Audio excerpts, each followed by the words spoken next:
8 a.m. on a Tuesday morning. I'm rushing to my electrical van, already late for a $3,000 job that could save my struggling business, when I slam face first into a 6-foot privacy fence that wasn't there yesterday, built overnight around my entire property while I slept. I'm not talking about some neighbor dispute here, folks. I'm talking about being literally imprisoned on the land my grandmother left me by Delilah Thornfield, our HOA president, the kind of power-drunk psycho who measures grass with a ruler and hands out $500 fines for wrong mailbox colors. She claimed some bogus 1970s easement violation gave her the right to turn my home into maximum security prison. My security cameras caught her midnight crime spree, hired crew working under floodlights like they were disposing of bodies. The smell of fresh-cut cedar and wet concrete hung in the morning air, along with my dreams of paying rent this month. What would you do if you woke up literally caged on your own property by a neighbors from hell HOA dictator? Drop a comment and let me know where you're watching from, because this exact nightmare could happen to you next week. But here's what Queen Delilah didn't know. I'd just inherited something that would turn her illegal midnight fence into the most expensive mistake of her miserable life. Let me back up and tell you how I ended up in this war zone. 6 months ago, I was Garrett Mills, a 45-year-old electrician drowning in Denver's messiest divorce. My ex-wife got the house, the dog, and half my business. I got the lawyer bills and a crash course in starting over at middle age. Then my grandmother passed and left me her 1940s craftsman home in Willowbrook Estates, Colorado. 3 bedrooms on 3/4 of an acre. The kind of original farmland lot they don't make anymore. My plan was simple. Renovate it as a memorial to the woman who raised me, flip it for enough cash to rebuild my electrical business, and find some peace in the Rocky Mountain foothills. What I didn't know was that I just moved into the personal kingdom of Delilah Thornfield. Here's what you need to understand about Willowbrook. The HOA formed in 1995 when developers carved up the surrounding farmland into quarter-acre lots. Property values shot up 40% in 2 years thanks to Denver's tech boom pushing families into the suburbs. My grandmother's house, and 3 others like it, predated this HOA by 50 years, technically exempt from most of their petty rules.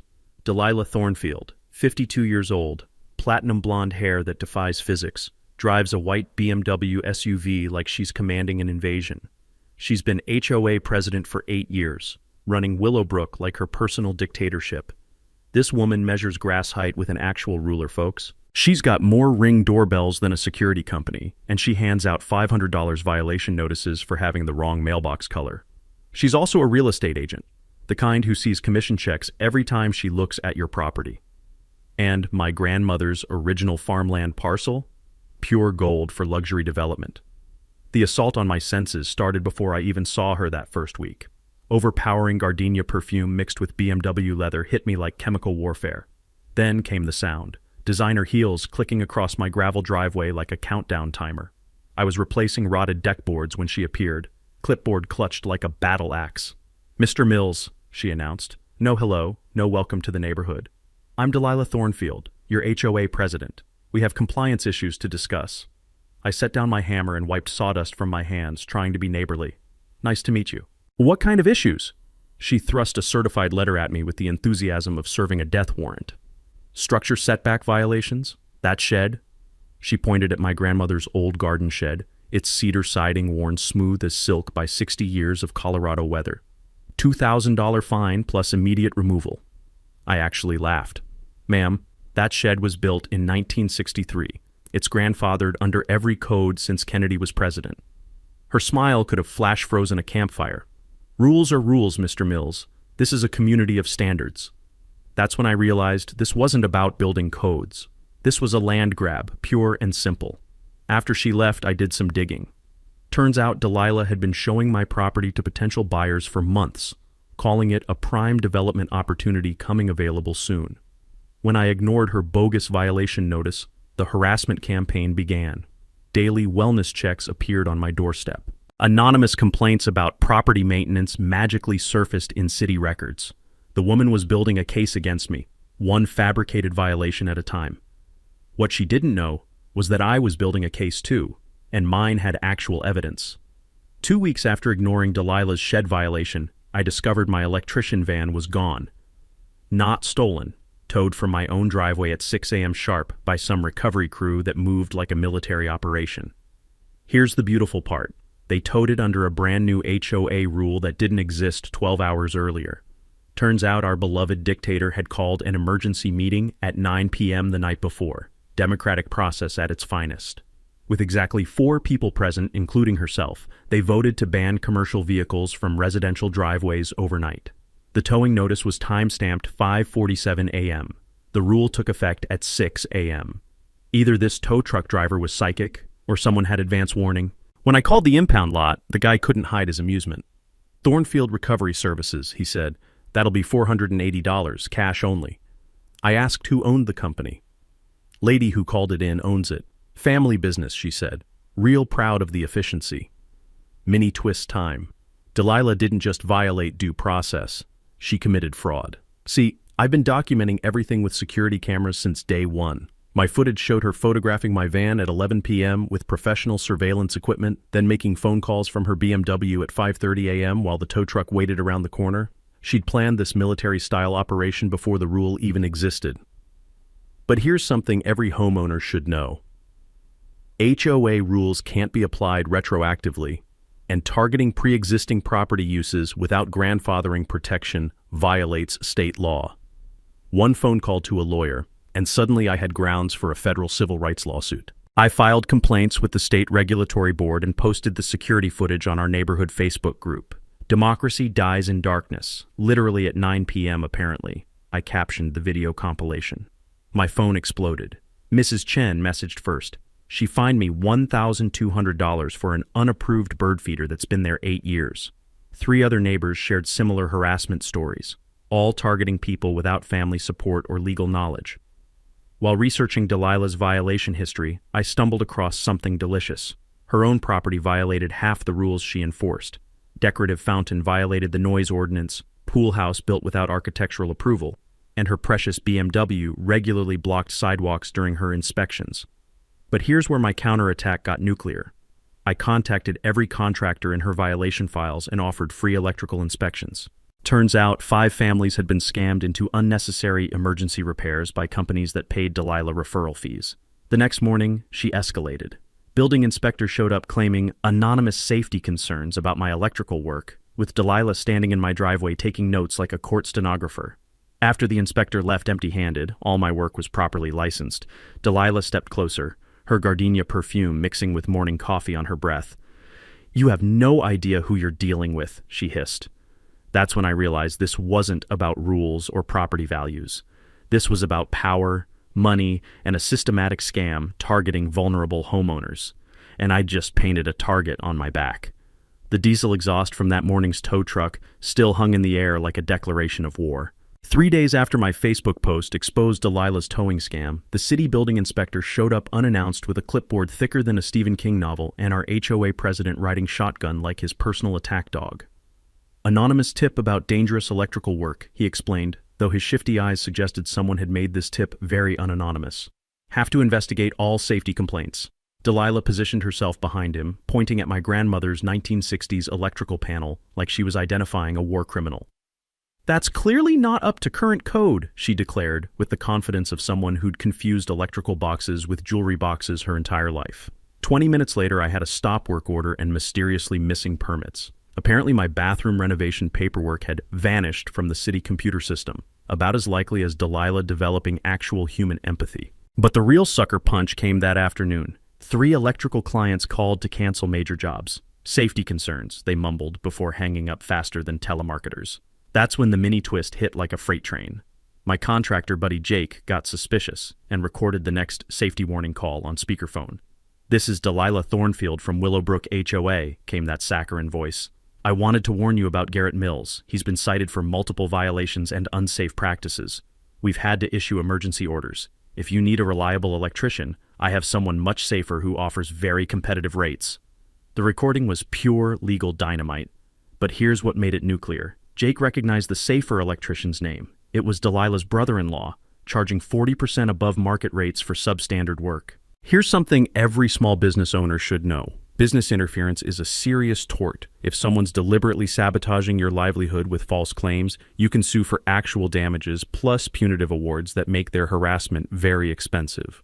My attorney dug into Delilah's history and uncovered a systematic scam. She'd targeted 5 other homeowners with similar tactics, forcing sales to her real estate clients while steering their electrical work to family members.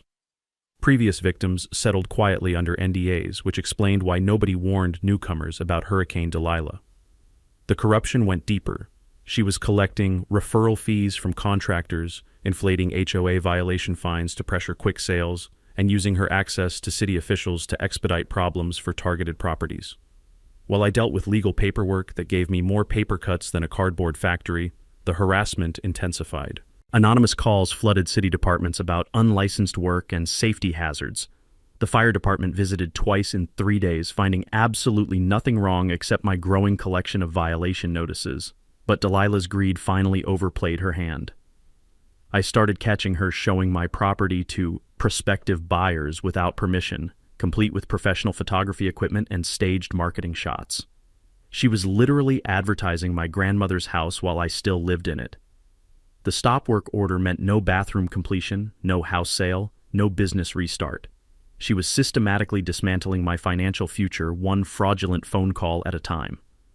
That evening, surrounded by legal documents and the smell of cold coffee from endless attorney meetings, I realized this wasn't random harassment. This was a calculated business model.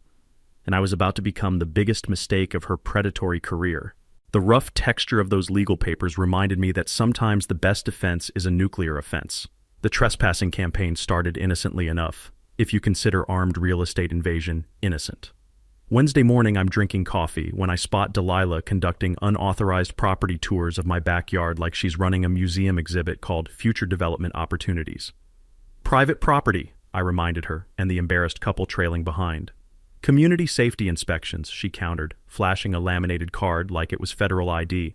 We're ensuring neighborhood standards compliance. The couple fled, but Delilah lingered to photograph my electrical outlets and slip her business card under my door. Market assessment, $285K as is, $340K with improvements. Call for immediate consultation. She was literally appraising and marketing my grandmother's house while I still lived in it. The inspections became daily invasions, different buyers each time, all promised exclusive previews of upcoming listings. I watched Delilah stage photos near my shed for before shots in her renovation marketing. The woman was building a real estate portfolio using my property as the centerpiece. Then surveyor stakes started appearing like orange tombstones around my property line. The survey crew showed me work orders from Property Management LLC, another Delilah shell company. They were establishing boundaries for community access improvements, which sounded about as legitimate as a $3 bill. Delilah's master plan unveiled itself during an impromptu yard conference. She produced a 1970s plat map claiming ancient easement rights gave the HOA authority to improve common access areas. Your construction mess affects property values, she declared. We're installing protective barriers for community aesthetics.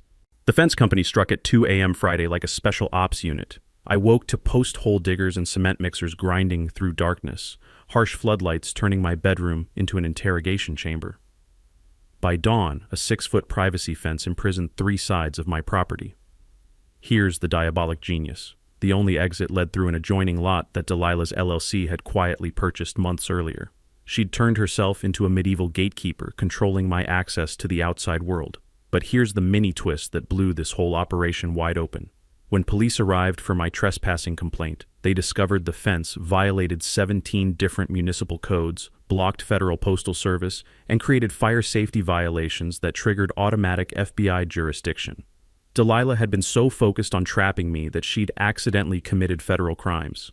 I immediately called my attorney for emergency injunctions while documenting everything on video. But the immediate reality was devastating. Van trapped, work canceled, grandmother's house turned into minimum security prison. The smell of fresh concrete mixed with treated lumber created an industrial fog that neighbors could smell 3 blocks away. Local news arrived after viral social media posts, and suddenly my driveway became a media circus. Here's the beautiful irony that had me laughing despite everything. The fence crew realized they'd just participated in multiple felonies. Their crew chief started taking evidence photos for his own legal protection, admitting Delilah had lied about property ownership and construction permits. While researching property records for my lawsuit, I uncovered the smoking gun. Delilah had purchased that access lot specifically to create this choke point. Purchase documents showed months of planning to systematically strangle my property rights. But as I stood there surrounded by illegal barriers, breathing diesel exhaust mixed with sawdust and pure malice, something clicked. This wasn't just harassment. This was Delilah's nuclear mistake. She'd committed federal crimes on camera while creating a media spectacle that would expose her entire corruption network. Sometimes your enemies build the perfect traps for themselves. Saturday morning, trapped behind Delilah's illegal fence with nothing but time and fury, I finally decided to dig through my grandmother's old filing cabinet. I'd been putting it off for months. Too many painful memories mixed with dusty paperwork and the lingering smell of her lavender sachets. But desperate times call for desperate measures. Buried under insurance policies and tax returns from the Carter administration, I found a manila envelope marked "Property Rights, Important" in my grandmother's careful handwriting. Inside was the original 1943 property deed, yellowed with age but perfectly preserved, and there it was, in black and white legal language that made my heart race. Perpetual access easement granted across all surrounding properties for farm equipment, livestock, and agricultural operations, said easement to run with the land in perpetuity. My grandmother hadn't just owned her 3/4-acre lot. She'd retained legal rights to cross every piece of property between her land and the public road. Forever. Here's something every homeowner should know. Perpetual easements are like legal gold. They run with the land forever and can override newer property restrictions, even HOA rules that came decades later. But the financial bombshell was even better. While researching property records to understand my easement boundaries, I discovered Delilah's entire empire was built on borrowed money and desperation. Her LLC owed $89,000 in business loans with monthly payments of $3,200, more than her real estate commissions could possibly cover in this market downturn. That BMW, leased, her picture-perfect house, second mortgage. Even her HOA president's salary was only $400 per month. The woman was drowning in debt while playing real estate mogul. The default clause in her loan documents was pure poetry. If access rights to her development properties were legally challenged, the entire debt became immediately due. She'd borrowed against future development value that depended on controlling my land. My weekend in the county records office revealed the bigger picture that made everything click. Delilah hadn't been randomly harassing me. She'd been systematically targeting original homeowners with valuable development potential. Multiple HOA rule changes over 8 years were specifically designed to force sales to her shell companies. She'd already pushed out 12 families using identical tactics: fabricated violations, utility harassment, permit sabotage, and social isolation. Each time she'd swooped in with generous buyout offers right before families faced financial ruin. My property was the keystone of her entire plan. Without controlling my lot, she couldn't assemble the tract needed for luxury development. Her investor partners were expecting a 20-unit townhome complex worth $8 million. No wonder she'd gotten increasingly desperate. The musty basement air of the records office mixed with the brittle texture of decades-old deed papers as I photographed every document. My grandmother's faded ink signature on that easement felt like she was reaching across time to help me fight this battle. But here's the nuclear revelation that changed everything. My perpetual easement didn't just guarantee access. It granted legal authority to cross any property between mine and the public road for agricultural operations. Since Delilah's access control lot sat directly in my easement path, her entire fence strategy became legally meaningless. I could drive a tractor across her precious manicured lawn anytime I wanted, and there wasn't a damn thing she could do about it. The power dynamic had just flipped completely. I wasn't the victim of her land grab. I was the owner of legal nuclear weapons that could destroy her entire business model. And she had no idea what was coming. Monday morning, armed with my grandmother's easement deed and a burning desire for strategic revenge, I started assembling my dream team. First call went to Rebecca Santos, an attorney who specialized in property rights and had a reputation for making HOA bullies cry in courtrooms. "Perpetual agricultural easement from 1943, she said after reviewing my documents. "Oh, this is Christmas morning. When do we start the demolition?" Next up, Miguel Torres, a surveyor who could map exact easement boundaries with GPS precision. "Your grandmother was smart," he whistled, reviewing the deed language. "This easement cuts right through Princess Delilah's control lot. She basically bought herself a very expensive driveway. My contractor buddy Jake volunteered his heavy equipment crew for fence removal services, while my electrician friend Tommy offered portable generators for 24/7 security lighting. Time to teach some HOA respect," Jake grinned. "Here's our legal strategy breakdown. File emergency motions to enforce easement rights. demand immediate fence removal as unlawful obstruction, countersue for business interference and emotional distress, then request punitive damages large enough to send a message about HOA overreach. But we needed perfect timing and overwhelming evidence. Here's a property hack most people don't know. Old easements often include reasonable use clauses that let you do way more than just access, like utilities, parking, even temporary structures for agricultural purposes. I installed professional security cameras covering every angle of my property, creating time-stamped logs of each violation and trespass. Every phone call got recorded, every written communication saved, building a comprehensive evidence file that would make prosecutors weep with joy. The community organizing started quietly. I contacted other families Delilah had targeted, sharing legal research about HOA overreach and constitutional violations. Mrs. Chen hosted coffee meetings, where we created secure communication networks outside Delilah's surveillance state. Miguel's survey revealed the fence crossed my easement boundary by 15 feet, a federal trespassing violation. Multiple city codes were broken: no permits, wrong setbacks, blocked utilities, and emergency access obstruction that made the fire marshal's eye twitch with regulatory fury. Then came my favorite part: psychological warfare with agricultural equipment. Every morning at 7 a.m. sharp, I borrowed Jake's diesel tractor and exercised my legal easement rights. The beautiful rumble of that engine cutting across Delilah's perfect lawn while she watched from her kitchen window was pure therapeutic gold. I'd park temporarily in the easement zone, unload equipment storage boxes, and document her increasingly frantic phone calls to city officials. The smell of diesel exhaust mixed with fresh legal documents and laser printer toner became my favorite morning aromatherapy. Our timing strategy coordinated major actions for maximum public visibility. Court hearings scheduled during Delilah's prime real estate hours, fence removal planned for weekends when neighbors were home, and media outreach timed with legal victories. I researched every aspect of Delilah's business network: clients, partners, licensing history, and professional compliance records. We prepared evidence for state real estate board complaints that would make her career as toxic as her personality. The financial pressure points were delicious: her loan payments due the 15th of each month, real estate license renewal coming up, and investor partners expecting development progress reports she couldn't possibly deliver. Here's the humorous part that kept me entertained during long research sessions. My easement included rights to temporary livestock grazing for agricultural purposes. I seriously considered renting goats to maintain grass in the easement zone, just to watch Delilah's reaction to finding sheep in her precious manicured paradise. But the secret weapon that made everything perfect was buried in the original farmland covenant: right of first refusal on any adjacent property sales. I had legal authority to match any offer on surrounding lots, effectively blocking Delilah's development dreams even if she somehow survived the fence fiasco. The rough texture of surveyor stakes marking my territory felt like planting victory flags. Every document we filed, every boundary we established, every legal motion we prepared was another nail in the coffin of her corruption empire.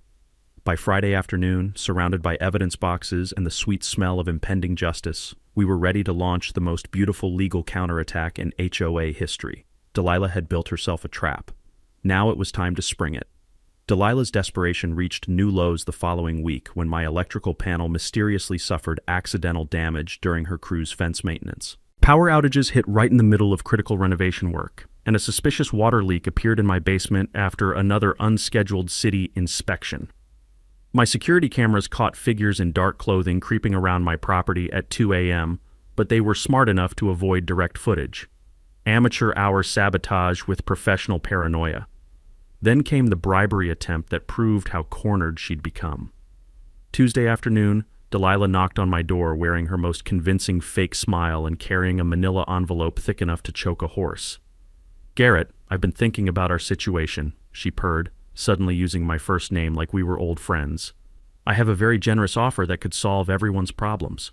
She slid papers across my kitchen table. A purchase agreement for $150,000 cash, $50,000 above current market value. "My client needs a quick closing for a family emergency," she explained.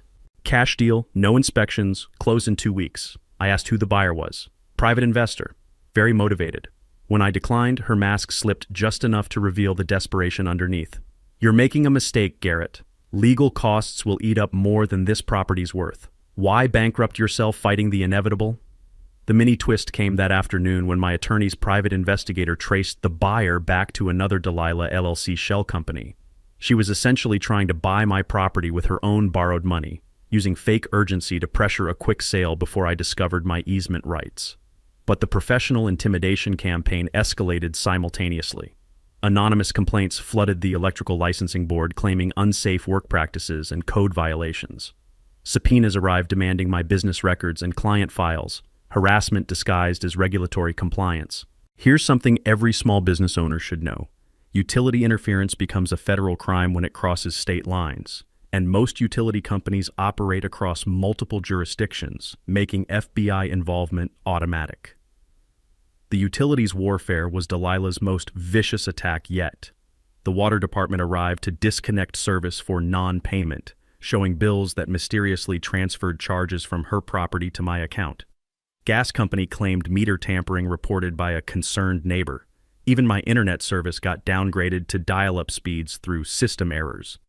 I responded by installing backup generators, water storage tanks, and satellite internet, turning my property into a self-sufficient fortress while documenting every sabotage attempt with multiple camera angles.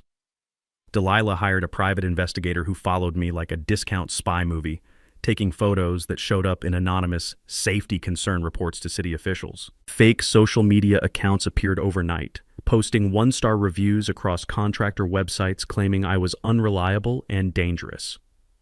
The surveillance escalation included professional telephoto lenses glinting from across the street and mysterious cars parked outside my house during work calls. The smell of chlorine from pool chemicals mysteriously spilled near my foundation created a chemical warfare atmosphere. But here's where her desperation backfired spectacularly. She organized emergency HOA meetings about neighborhood safety, distributing professional flyers claiming I was a dangerous individual who attracted undesirable elements. She pressured neighbors to sign petitions demanding my removal while threatening their property values would crash if the situation continued. My counterintelligence operation documented everything. Rebecca's private investigator uncovered Delilah's financial connections to city officials, revealing a corruption network that profited from forced property sales. We traced campaign contributions, consulting fees, and family business relationships that explained how she'd operated with impunity for years. The insurance fraud attempt was her sloppiest move yet. Mysterious storm damage appeared on my roof overnight, followed by an adjuster who noted the damage pattern was inconsistent with any recent weather. Security footage showed figures on my roof during a clear night, while Delilah filed neighbor complaints about dangerous falling debris. I let her believe the tactics were working, appearing increasingly stressed in public while secretly building an airtight legal case. Every phone call, every trespass, every fraudulent report got documented and filed for the spectacular courtroom finale I was planning. The rough plywood covering mysteriously broken windows mixed with generator humming created a siege atmosphere that neighbors couldn't ignore. Local news reporters started investigating HOA abuse stories, and a documentary filmmaker expressed interest in the corruption angle. By month's end, Delilah had committed enough felonies to stock a small prison, all while thinking she was winning. Delilah's final campaign launched like a desperate nuclear strike against reality itself. Professional flyers appeared on every doorstep in Willowbrook, featuring my photo alongside warnings about a dangerous individual threatening community safety. The design quality suggested she'd hired an actual marketing firm to destroy my reputation. False police reports multiplied like a virus, threatening behavior, property vandalism, suspicious activities, all filed by anonymous neighbors who somehow shared identical handwriting with our HOA president. She even attempted to get a restraining order based on fabricated evidence that would have been laughable if it wasn't so malicious. But here's where her corruption network finally exploded into view. My PI discovered Delilah's brother-in-law wasn't just running the tow truck company. He was the city building inspector who'd been sabotaging my permits. Building approvals that normally took weeks got mysteriously delayed for months, while Delilah's LLC properties sailed through the same office in record time. The money trail led straight to City Hall. Campaign contributions traced back to the mayor and 2 city council members, disguised as consulting fees and community development donations. We're talking about a systematic racketeering operation that made old-school mob tactics look amateur. That's when Rebecca dropped the legal nuclear option, a federal RICO lawsuit alleging criminal conspiracy across state lines. Here's something most people don't know. RICO laws aren't just for organized crime. They apply to any pattern of illegal activity that affects interstate commerce. including corrupt HOA operations that involve mail fraud and wire transfers. The FBI started their investigation on a Tuesday. By Thursday, Delilah's world was crumbling faster than a house of cards in a hurricane. Local TV ran an exposé titled HOA Hell, When Neighbors Become Nightmares, featuring my fence siege as the prime example of citizen resistance against corruption. The story went viral on TikTok with hashtags like #FenceGate and #HOACorruption, generating millions of views and thousands of supportive comments. Other victims emerged from the shadows like survivors of a natural disaster. 15 families came forward with identical harassment stories: forced sales, fabricated violations, utility sabotage, and financial pressure campaigns. The HOA board experienced mass resignations, and property owners demanded emergency elections plus forensic audits of missing funds. But Delilah's final desperate move was pure criminal stupidity: death threats left on my voicemail and anonymous social media accounts, while her associates escalated to nightly vandalism of my property and attempts to sabotage my electrical van. The smell of spray paint fumes from overnight graffiti attacks mixed with the sound of police sirens responding to false alarm calls created a war-zone atmosphere that neighbors couldn't ignore. Shattered glass from broken security lights crunched underfoot like evidence of a crime spree. My counter-surveillance operation captured everything in high-definition glory. Hidden cameras recorded Delilah directing sabotage operations from her BMW. Phone calls proved conspiracy with city officials, and financial records showed bribes disguised as legitimate business expenses. The timing couldn't have been more perfect. Her LLC defaulted on the first loan payment just as criminal charges were being filed. The bank began foreclosure proceedings on her properties. Her real estate license got suspended pending investigation, and court orders froze personal assets to preserve restitution for victims. Here's the beautiful irony that had me laughing despite the chaos. Delilah's perfect lawn died from stress and neglect while she focused on destroying mine. Her Ring doorbell surveillance network turned against her as neighbors switched sides, and that precious BMW got repossessed during a live TV interview. Emergency city council meetings were called to address the corruption allegations, with media announcing live coverage of the federal investigation. The community organized demanding accountability, setting the stage for the most spectacular public downfall in HOA history. Electronic evidence traced the fake social media campaign back to computers in Delilah's real estate office, while recorded conversations proved she'd been coaching family members to file false police reports. The woman had created a paperwork trail that would make prosecutors dance with joy. As court issued emergency injunctions ordering immediate fence removal and criminal charges were filed for conspiracy, fraud, and racketeering, I realized something beautiful. Delilah's entire empire was collapsing just as our public confrontation was about to begin. The trap had sprung perfectly, and she'd built every piece of it herself. The emergency city council meeting looked like a cross between a criminal trial and a media circus. 200 residents packed the chamber, local TV crews set up satellite trucks outside, and FBI agents sat in the front row taking notes like they were grading a final exam in corruption. Delilah arrived in an Uber. Her BMW had been repossessed that morning during a live news interview, clutching a manila folder of evidence that looked thinner than her remaining credibility. She'd dressed in her most professional outfit, but desperation clung to her like cheap perfume. "Ladies and gentlemen," she announced to the packed room, "we're dealing with a dangerous criminal who threatens our community's safety and property values." She opened her folder with the theatrical flair of a prosecutor presenting murder weapons. Out came fabricated photos, fake testimonials from imaginary neighbors, and violation notices that would have made Stalin proud. Garrett Mills has been cited for multiple safety violations and refuses to comply with basic community standards. I demand immediate restraining orders and property seizure for public protection. The crowd murmured, cameras clicked, and Delilah smiled like she'd just delivered the closing argument in the trial of the century. That's when Rebecca Santos stood up and said 5 words that changed everything. "Your Honor, please play Exhibit A." The courtroom speakers crackled to life with crystal-clear audio of Delilah orchestrating sabotage operations. "Make sure his electrical panel gets damaged during the fence work. It needs to look accidental, but cause maximum disruption." Then came surveillance video showing her directing midnight fence construction, pointing exactly where to block my driveway and utility access. The crowd gasped as footage revealed her crew working under her direct supervision, while she checked her watch like a military commander.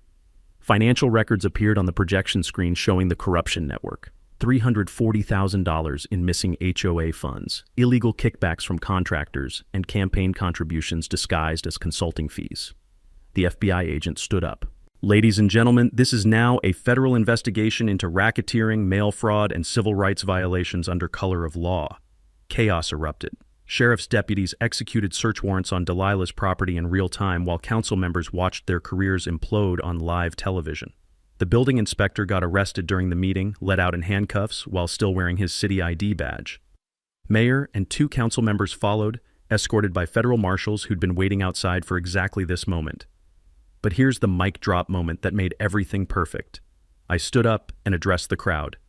Here's what Mrs. Thornfield didn't know, I announced, holding up my grandmother's 1943 easement deed.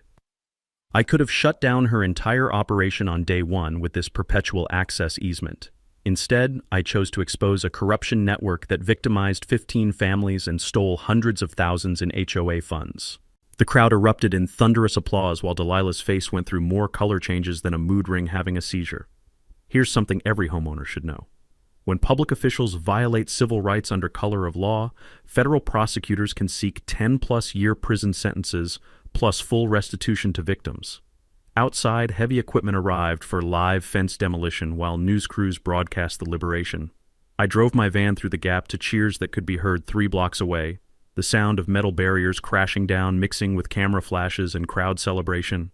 Elderly neighbors thanked me through tears for exposing abuse they'd suffered in silence. Mrs. Chen revealed she'd almost lost her home due to fabricated violations, while other families shared stories of financial pressure campaigns that nearly destroyed their lives. Federal marshals escorted Delilah out while she screamed about property rights and due process, concepts she'd systematically violated for 8 years. Assets were seized, including her house, business properties, and what remained of her real estate empire. The justice was immediate and public. Criminal charges, including RICO violations, mail fraud, and civil rights offenses, carried maximum penalties exceeding 20 years in federal prison. Her perfect lawn was already dying from neglect. The HOA office was sealed as evidence, and her entire corruption network collapsed like a house of cards. Standing in my liberated driveway, breathing air that finally smelled like freedom instead of diesel exhaust and concrete dust, I addressed the crowd one final time. This is what happens when communities unite against corruption. Your property rights matter, and they're worth fighting for. The standing ovation lasted 5 minutes. 6 months later, Willowbrook looks like a completely different place. The new democratically elected community board operates with actual transparency. Meeting minutes posted online, financial records open for inspection, and violation processes that follow constitutional due process instead of Delilah's personal vendetta system. All those bogus fines got refunded to victimized families. $89,000 total returned to people who'd been scammed by fabricated violations. The seized assets from corrupt officials funded neighborhood improvements that actually benefit residents instead of lining political pockets. My grandmother's house renovation became a labor of love instead of a legal battlefield. The property now hosts monthly community gatherings where neighbors share barbecue and stories instead of suspicion and surveillance. Those relationships forged during our fight against corruption created bonds stronger than any HOA covenant. The Grandmother's Garden Scholarship Fund awards annual grants to law students studying property rights and constitutional law. We established it using part of the settlement money, ensuring future lawyers understand how to fight institutional abuse. The community garden that replaced Delilah's former HOA office provides fresh produce for the local food bank while serving as a living memorial to resistance against tyranny. Our monthly Know Your Rights workshops teach homeowners about easement research, HOA documentation requirements, and federal jurisdiction triggers that can turn local harassment into serious criminal charges. Here's the key takeaway. Always check property deeds for historical rights that might protect you, record everything with photo and video evidence, and remember that when corruption crosses state lines, FBI involvement becomes automatic. Delilah's downfall was complete and poetic. 8 years federal prison plus $500,000 restitution, real estate license permanently revoked, and personal bankruptcy that revealed hidden assets she'd tried to protect. She became a cautionary tale in HOA management courses nationwide, proof that absolute power corrupts absolutely, especially when wielded by small-minded tyrants. The financial recovery helped 15 families rebuild their lives. Our class action lawsuit recovered $2.3 million for affected homeowners. while transparent management reduced fees by 40% and rebuilt community trust through actual fiscal responsibility. Property values stabilized after the corruption exposure, proving that ethical leadership creates more value than fear-based intimidation. The annual Freedom Fence Festival celebrates our victory with local food trucks, live music, and property rights education booths. Proceeds support legal aid for other HOA abuse victims fighting similar battles across the country. The festival's success attracted visitors from neighboring states dealing with their own HOA corruption, creating a network of property rights activists who share strategies and resources. That documentary, Fenced In, Fighting HOA Tyranny, won awards at film festivals and inspired congressional hearings on nationwide HOA reform. My relationship with attorney Rebecca Santos evolved beyond professional collaboration into something beautifully personal. The shared intensity of fighting corruption together revealed character depths that peacetime relationships never explore. Family visits to the renovated house now include both romantic dinners and strategy sessions for helping other victims. The Community Resource Library, established in our former HOA office, provides free legal consultation for property disputes, while online forums connect activists across regions facing similar challenges. Children's laughter in the community garden where Delilah's intimidation headquarters once stood creates the sweetest sound of victory. Last week, I received a call from a Texas homeowner facing similar abuse, property seized through eminent domain fraud for developer profit. The corrupt mayor and HOA president there are using identical tactics Delilah pioneered, but now we have a proven playbook for federal prosecution. The community is organizing a road trip to support our Texas neighbors, because corruption networks spread like cancer when good people stay silent. Drop a comment below and share your own HOA nightmare story. You're not alone, and there are legal ways to fight back. Document everything, research your property rights, and remember that bullies count on isolation and ignorance to maintain power. If you enjoyed watching Delilah get exactly what she deserved, hit that subscribe button, because next week we're exposing how a corrupt mayor tried to steal an entire neighborhood through fake eminent domain, and how one mechanic's discovery of a 150-year-old treaty brought down a $50 million development scam. Remember, your property rights matter. They're worth defending. And when communities unite with proper legal strategy, even the most powerful corrupt officials can be brought to justice.